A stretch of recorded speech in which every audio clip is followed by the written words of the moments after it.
Hi, everyone, and a very warm welcome to all of you to this episode of All Things Lean. My name is Madhulika Rajahan, mother, author, green energy enthusiast, and a certified Lean Six Sigma black belt expert. In today's episode, we will talk about how to break barriers to market entry. It's a common mistake for businesses to seek brand new marketplaces. After all, a lack of competition can only be a good thing, right? Unfortunately, there are two problems with this approach. A lack of an established market can be a strong indicator of a lack of demand for a product, and secondly, an unestablished market will often require huge financial resources to educate potential buyers as to why they need something from this new market. In fact, competition is a healthy sign of established demands for a product or service and can, in many ways, be beneficial for a new product.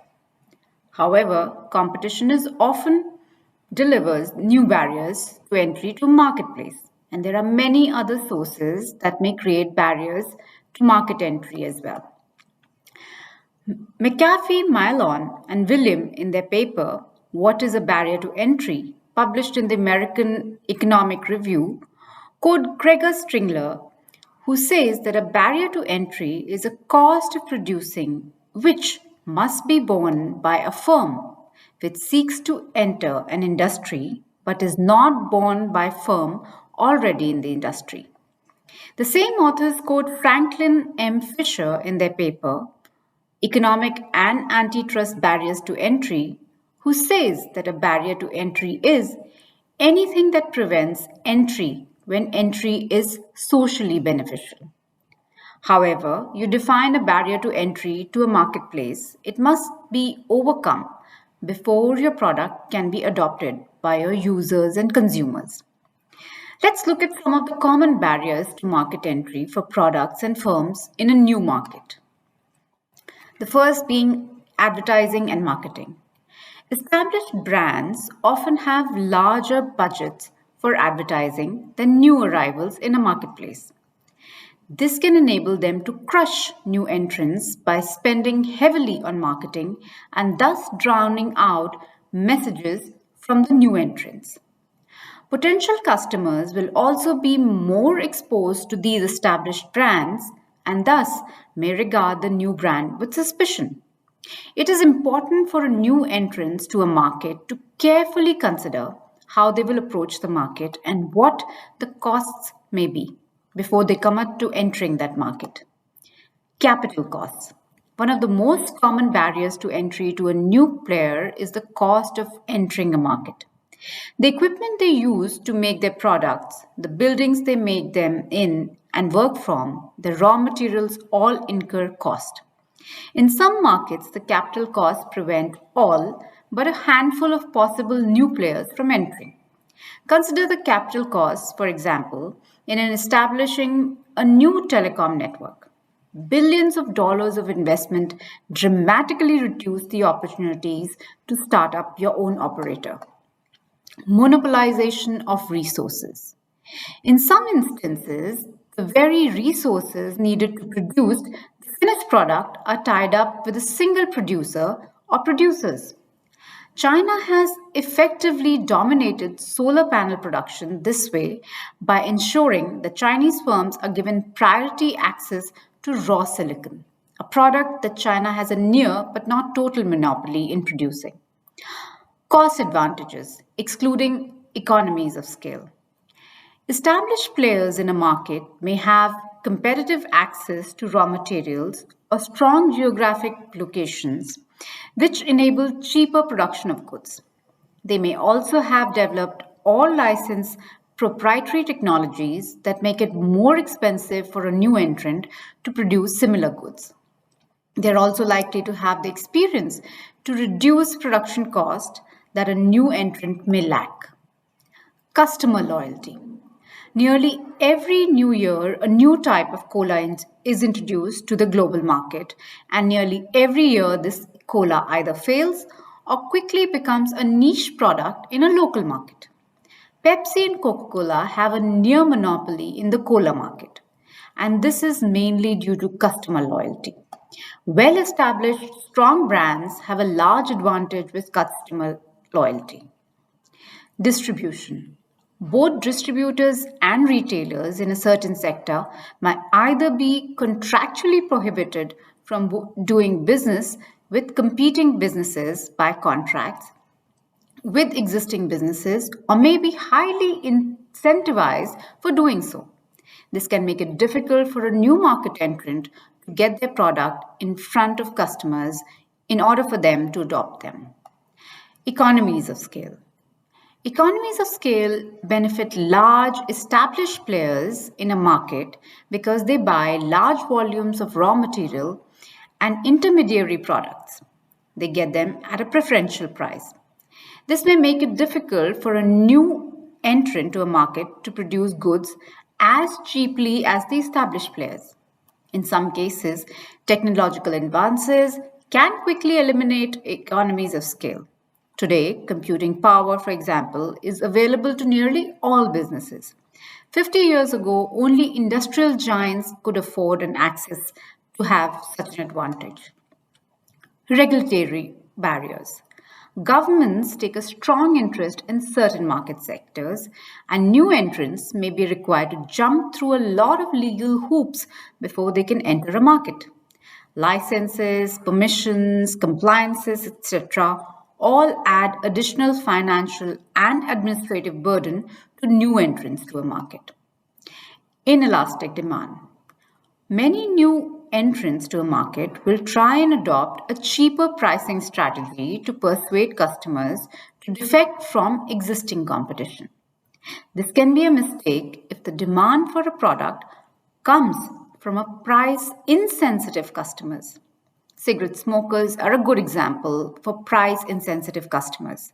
Increased taxes generally does not discourage smoking but increases revenues for the government.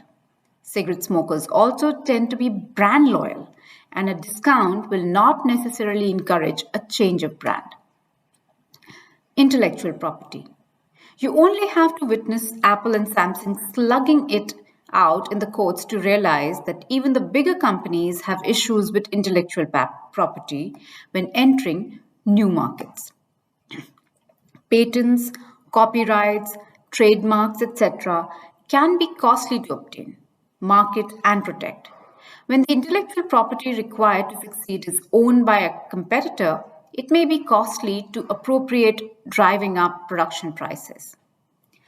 Network resistance. If a new product requires a network of customers to succeed, existing networks can be hard or impossible to break into. Think Google Plus, trying to break into social networking and having to tackle the established dominance of Facebook.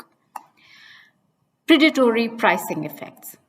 Large companies may abuse their resources in order to significantly undercut new entrants to a market.